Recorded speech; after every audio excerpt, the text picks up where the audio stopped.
बैर लगाया ऐसा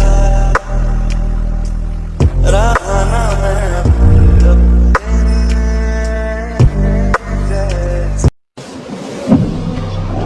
fucked up, I'm black and blue, I'm ill for it. I got secrets that nobody knows.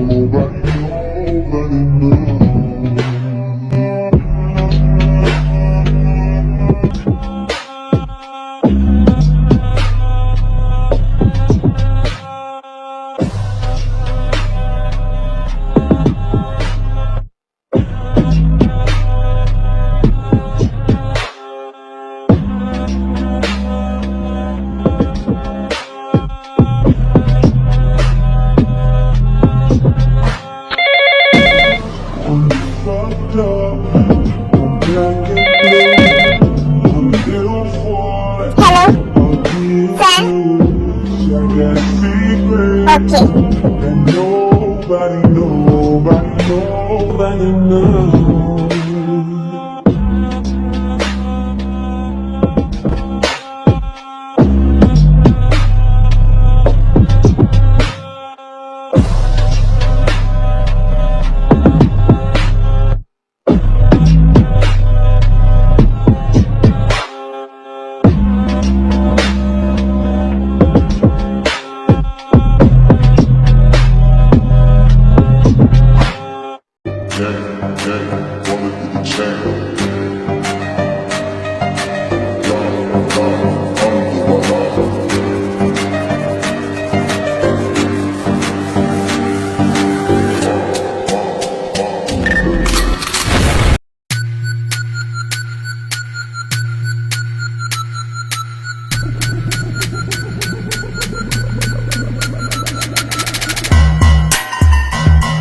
जान sir, sir please please मुझे माफ कर दीजिए सर, मुझसे गलती हो गई, प्लीज सर प्लीज। आवाज नीचे। मुझे ऊंची आवाज बिल्कुल पसंद नहीं है। तुझे क्या लगा तू मेरी कंपनी में घुसकर मेरी इंफॉर्मेशन बाहर ले जाएगा और मुझे पता भी नहीं चलेगा? तेरी हिम्मत भी कैसी हुई ऐसा सोचने की? ये मेरा इलाका है, बच्चियों जंगकुक का इलाका, जहाँ एक परिंदा भी मेरी मर्जी के बिना पर नहीं मार सकता। तो जिस दिन मेरे आदमियों में शामिल हुआ, मुझे उसी दिन तेरे बारे में सब कुछ पता चल गया। पर मैं ये देखना चाहता था, आखिर तू यहाँ करने क्या आया है? सर मैं सच कह रहा हूँ, मैंने आपकी इंफॉर्मेशन बाहर किसी को भी नहीं दी है। प्लीज सर मुझे छोड़ दीजिए। तूने माफिया किंग बच्चियों जंगकुक के इलाके में घुसकर एक शेर के मुंह में हाथ डाल दिया है, जिसकी कोई माफी नहीं है। मरने से पहले कोई आखिरी ख्वाहिश? नहीं सर, प्लीज प्लीज मुझे छोड़ दीजिए। ओके, छोड़ देते हैं। शिव, इसके टुकड़े टुकड़े कर कर हमारे वर्चस के आगे से छोड़ दो।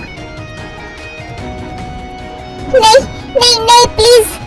उफ, हाँ, ये कितना शोर कर रहा है, लेकर जाइए इसे यहाँ से। Okay sir. जंगकुक, बॉस हूँ मैं तुम्हारा। यार तू मेरा बेस्ट फ्रेंड है। इस वक्त मैं माफिया किंग जॉन जंगकुक हूँ और तुम्हारा बॉस। समझ आई बात? या तुम्हें भी उसके साथ छोड़ दूँ? No sorry boss, but boss वो तो मर गया। अब हमें ये कैसे पता चलेगा कि उसे किसने यहाँ भेजा था? यही फर्क है तुझ में और मुझ में, इसीलिए मैं तुम्हारा बॉस हूँ। अब जाओ, जल्दी गाड़ी निकालो।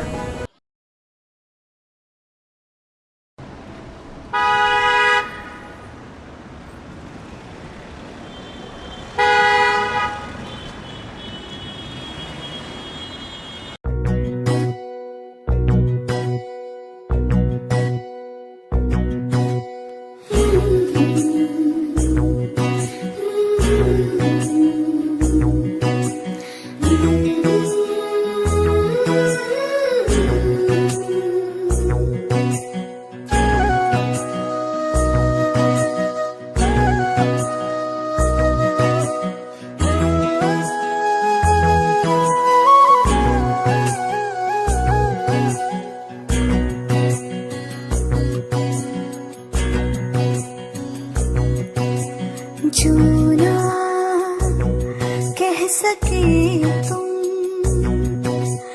जो ना कह सके हम, जो ना कह सके तुम। क्या सुबह के 9 बज चुके हैं, अब तक तुम्हारा नाश्ता नहीं बना? बस आंटी जी बैठ ही चुका है, बस थोड़ा सा बाकी है।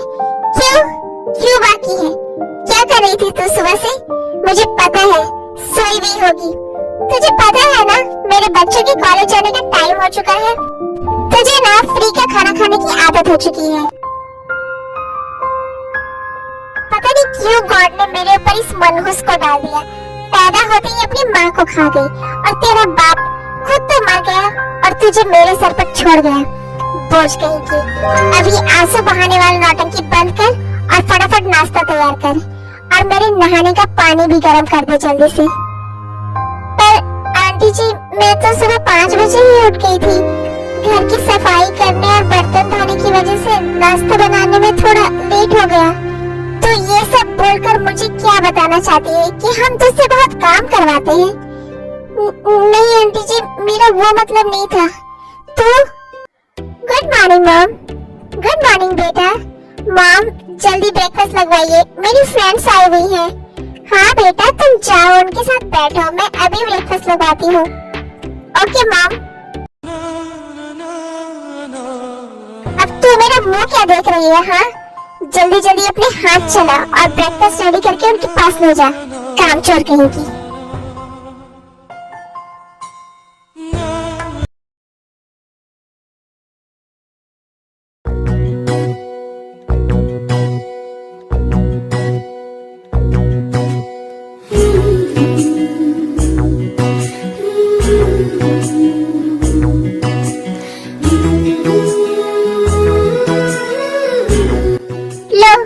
ब्रेकफास्ट करो।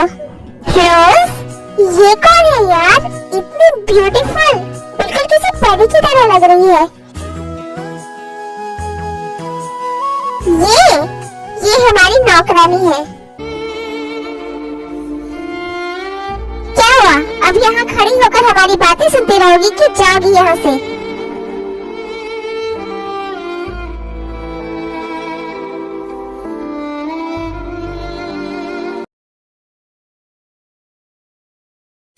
यार तेरी नौकरानी तो किसी प्रिंसेस की तरह दिख रही है। और जस्ट फॉरगेट अबाउट हर, वो कोई प्रिंसेस नहीं है, सर्वेंट है।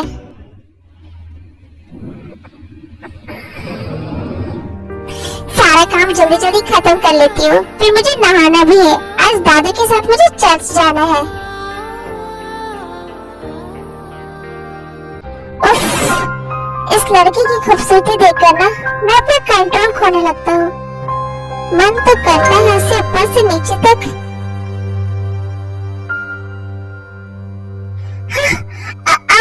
आप ये क्या कर रहे हैं भैया? What? भैया? मैं तुम्हारा कोई भैया नहीं हूँ। तुम्हारे और मेरे डैड अलग अलग हैं। So baby girl, I'm not your भैया। Come closer to me।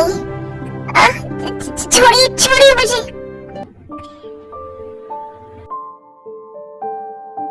यंजन, oh God, ये बुढ़ा फिर से। जी ग्रैंडपा, तुम यहाँ क्या कर रहे हो? वो मैं ब्रेकफास्ट के लिए आया था ग्रैंडपा। ब्रेकफास्ट?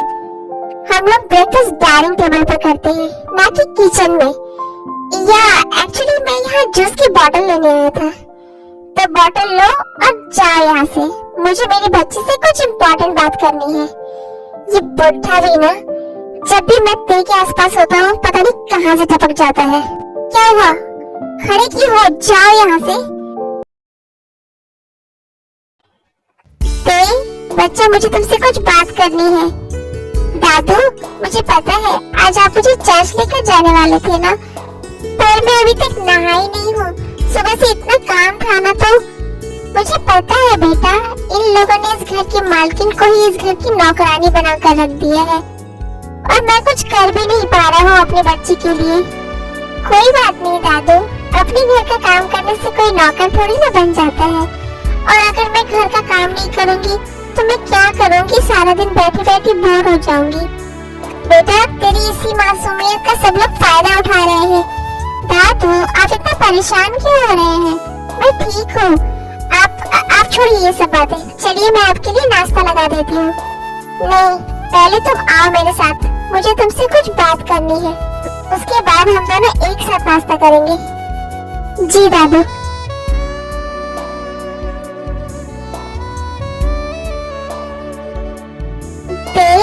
बेटा परसों तुम्हारा 18वां जन्मदिन है। जी दादू।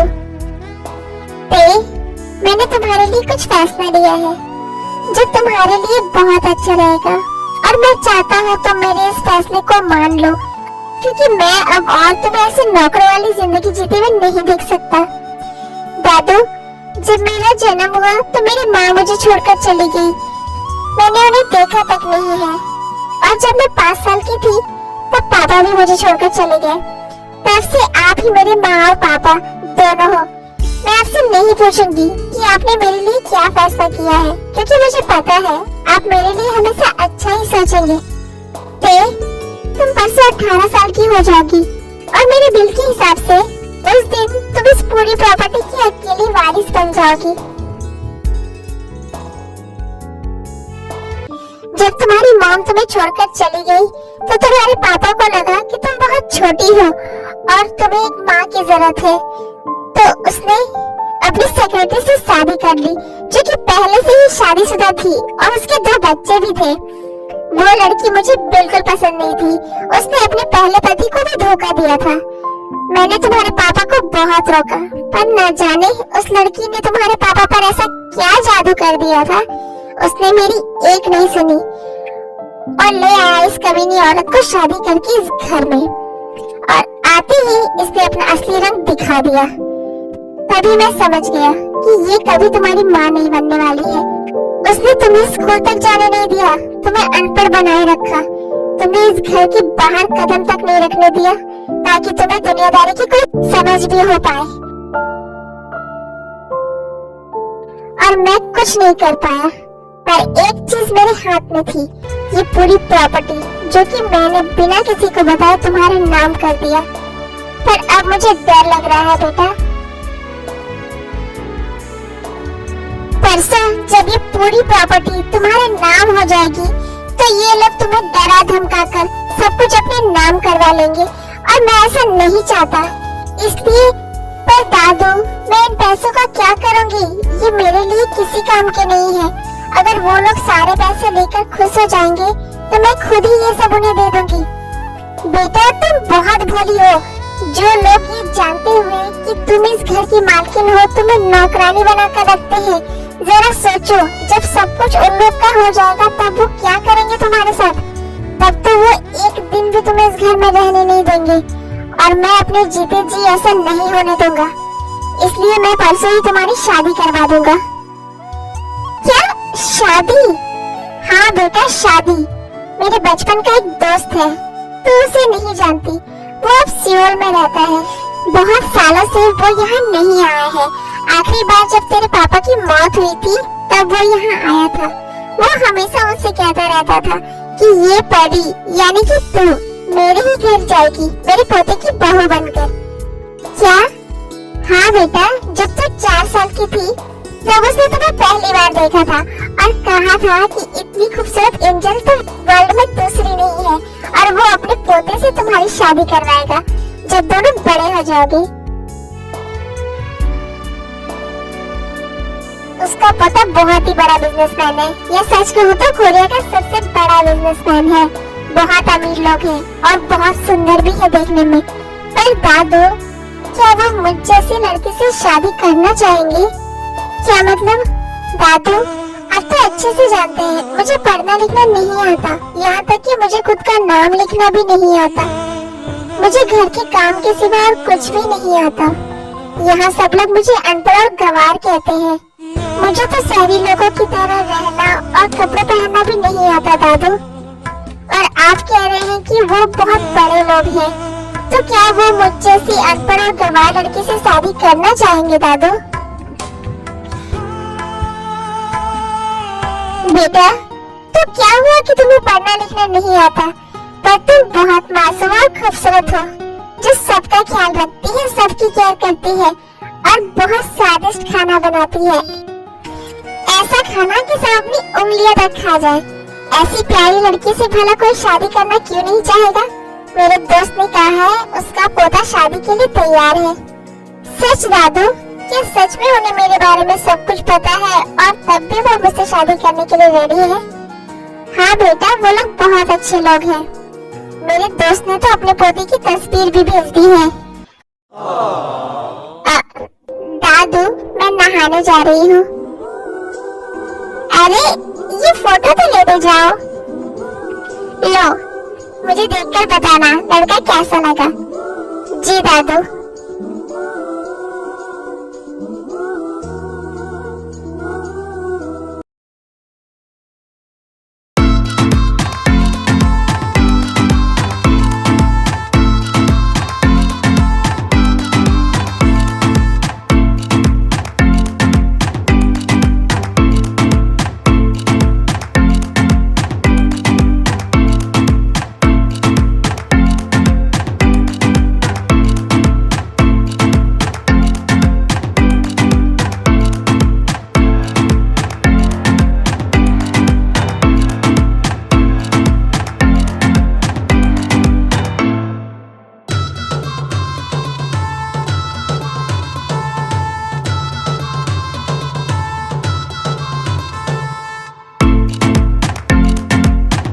Good morning sir.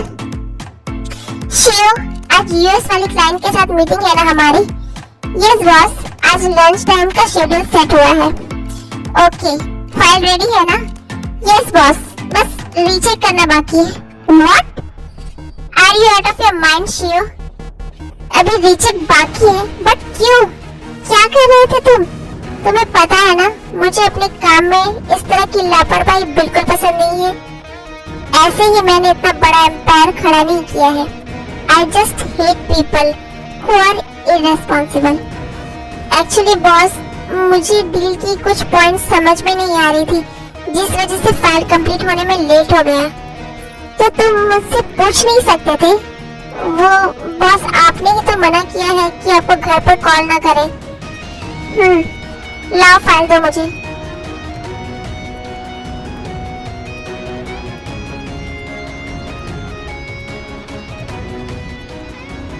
What the F?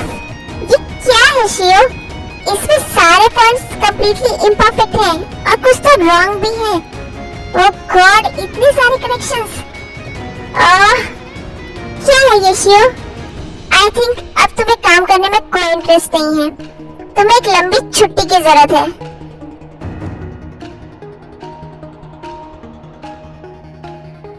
No boss, I am sorry, please ऐसा मत करिए। आउट। जंकुक, तुम ऐसा कैसे कर सकते हो यार? I am your best friend. Just shut up. तुम्हें पता है ना, मैं काम और रिश्ते को कभी मिक्स नहीं करता। तो यहाँ मैं सिर्फ तुम्हारा बॉस हूँ और तुम मेरे पर्सनल असिस्टेंट। और तुम्हें ये बहुत अच्छे से पता है, मुझे सब कुछ ऑलवेज परफेक्ट चाहिए।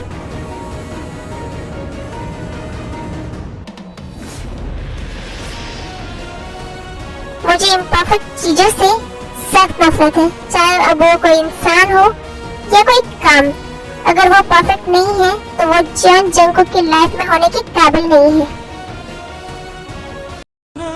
जॉन जंकुक एक डेविल हार्टलेस माफिया किंग, जो कोरिया का सबसे बड़ा बिजनेसमैन भी है, जिसे इन परफेक्ट चीजों से सख्त नफरत है। जो चीज परफेक्ट नहीं वो उसके लायक नहीं।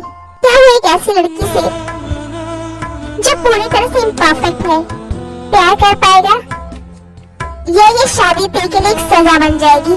जानने के लिए स्टे ट्यून्ड।